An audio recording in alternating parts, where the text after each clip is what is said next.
Okay, सो आज हम देखेंगे ऑप्शंस, क्या हमारे ऑप्शंस होते हैं और कैसे ये काम करते हैं, क्या इनकी ज़रूरत है।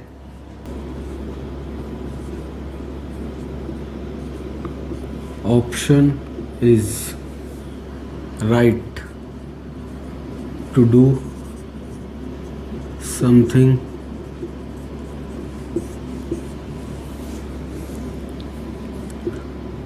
without any obligations।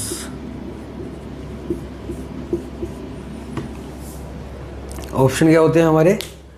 ऑप्शंस वो होते हैं जो आपको कुछ चीज़ करने का राइट देते हैं, right to do something without any ओब्लिगेशंस।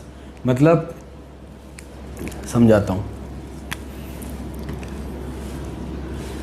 कोई एसेट है गोल्ड ले लेते हैं।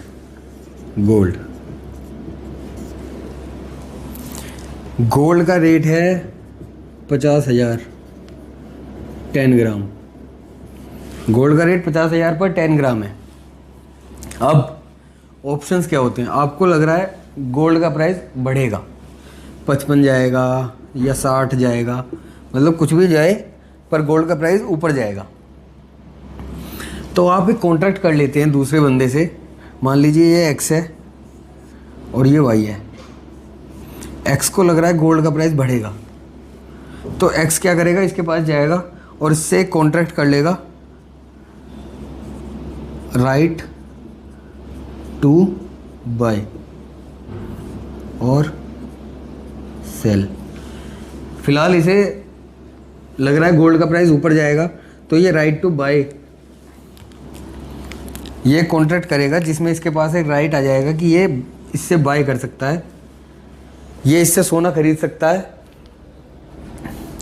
राइट टू बाय और सेल, या फिर right to do something, do छोड़ो, right to buy slash sell, right to buy और sell something without any obligation eight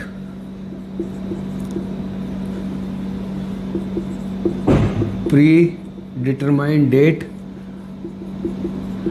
and pre-determined price।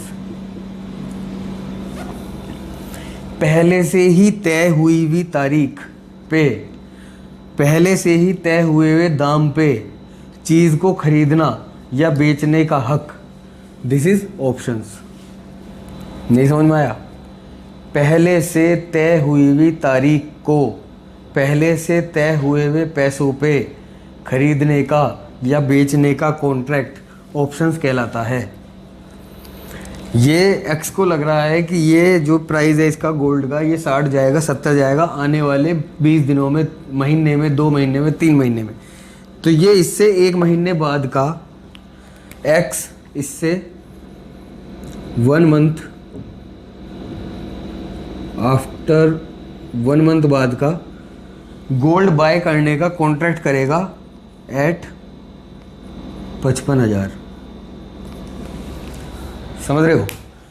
ये एक्स वाई से कॉन्ट्रैक्ट करेगा कि मैं तुझसे 1 महीने बाद 55,000 पे 1 किलो सोना खरीद लूँगा, 55,000 के रेट के हिसाब से, या फिर 55,000 रुपये में 10 ग्राम सोना खरीद लूँगा। मतलब प्री डिटरमाइंड क्वांटिटी भी ऐड कर लो इसमें, and pre determined quantity.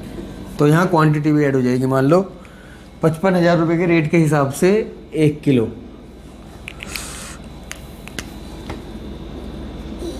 1 kilo सोना खरीदेगा। 55,000 रुपये के रेट के हिसाब से 1 महीने बाद ये 1 किलो सोना इससे खरीदेगा। और इसको ये कॉन्ट्रैक्ट किस लिए कर रहा है? ये क्या कॉन्ट्रैक्ट कर रहा है इससे? 1 महीने बाद तू चाहे तो भाई मुझसे 55,000 रुपये के हिसाब से 1 किलो सोना खरीद सकता है, वरना मत खरीद, तेरी मर्जी, छोड़ दे। लेकिन आज उसके बदले मुझे तू 2,000 रुपये दे दे इस चीज़ के। ये 2,000 रुपये ये इसको दे देगा, डेट इज ऑप्शन प्रीमियम। ये इसने 2,000 रुपये प्रीमियम देके इससे कॉन्ट्रैक्ट बुक कर लिया कि मैं तुझसे चाहूँ तो 1 साल बाद, 1 महीने बाद 1 किलो सोना 55,000 रुपये के रेट के हिसाब से ले सकता हूँ। अब ये लेगा कब? 55,000 रुपये के रेट के हिसाब से। जब मार्केट में रेट 40,000 45,000 हो जाएगा तब वो इससे 55,000 का सोना खरीदेगा, या जब मार्केट में रेट 60,000 65 या 70 हो जाएगा तब वो इससे 55,000 रुपये के रेट में खरीदेगा। जाहिर सी बात है, जब रेट बढ़ जाएगा, मान लो रेट 65 हो गया 1 महीने बाद, मार्केट में गोल्ड का रेट हो गया आफ्टर 1 मंथ, गोल्ड का रेट हो गया 65,000। ये क्या करेगा? ये जाएगा इसके पास, हाँ मैंने तुझे 2,000 रुपये दिए थे, तुझसे एक कॉन्ट्रैक्ट किया था 1 महीने पहले कि तू मुझे 55,000 रुपये के रेट के हिसाब से 1 किलो सोना देगा। ये पकड़ 55,000 रुपये के रेट के हिसाब से 1 किलो सोने के पैसे और मुझे 1 किलो सोना दे दे।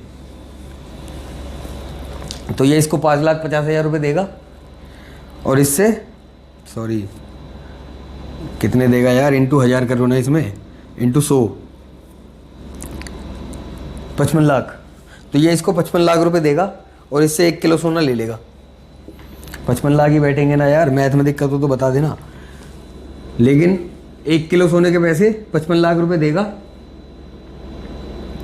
हाँ वही 55 लाख ही बैठेंगे। 55 लाख रुपए देगा और इससे 1 किलो सोना ले लेगा और मार्केट में 65 लाख पे बेच देगा।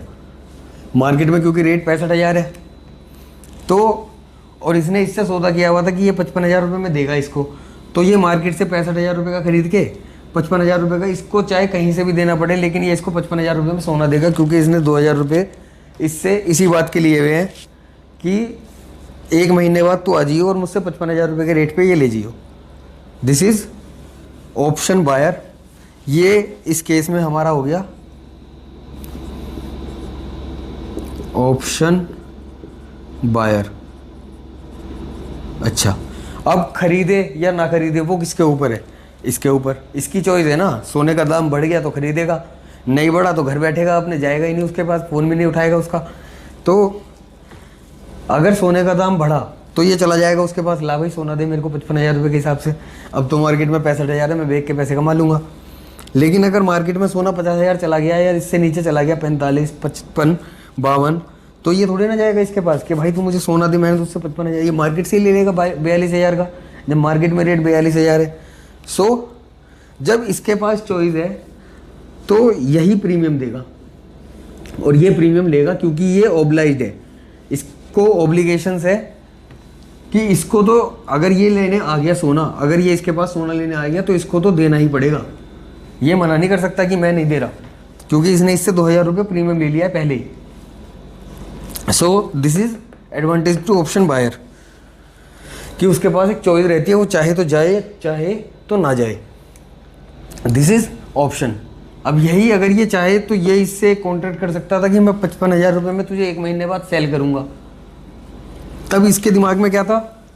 तब इसको क्या लगता था कि मार्केट में प्राइस गिर जाएगा। अगर इसको लगता है कि मार्केट में प्राइस 55,000 से 40,000 आ जाएगा या 50,000 आ जाएगा, तो ये इसके पास जाएगा और इसके पास एक कॉन्ट्रैक्ट करेगा कि भाई मैं तुझसे 1 महीने बाद तुझे 55,000 रुपये के रेट के हिसाब से 1 किलो सोना बेच दूंगा, क्योंकि इसको लग रहा है कि मार्केट में प्राइस नीचे जाएगा।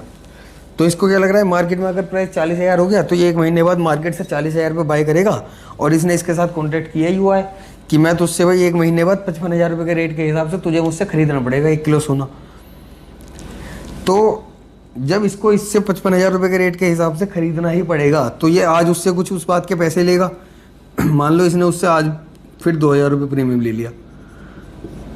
ये मैं एक एग्जांपल ले रहा हूँ, मन से बोल रहा हूँ, मन से, ऐसी कोई वो नहीं है इसकी कोई कैलकुलेशन, मैं सिर्फ एक बता रहा हूँ कि 2,000 रुपये वो इससे प्रीमियम लेके और इसको एक राइट दे सकता है कि तू मुझसे या तो 1 महीने बाद सोना खरीद लियो 55,000 रुपये के रेट के हिसाब से, या फिर 1 महीने बाद मुझे सोना बेच दियो 55,000 रुपये के रेट के हिसाब से।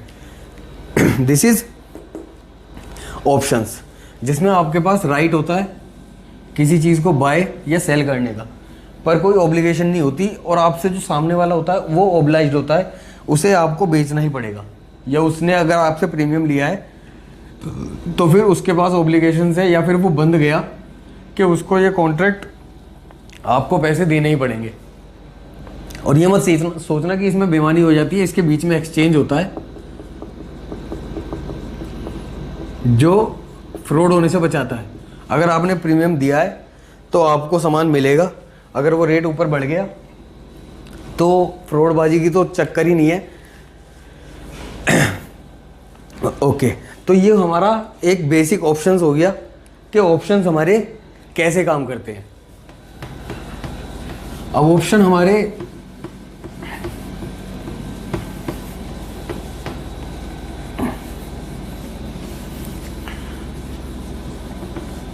तो ये हमारा एक बेसिक हो गया कि हमारा ऑप्शंस,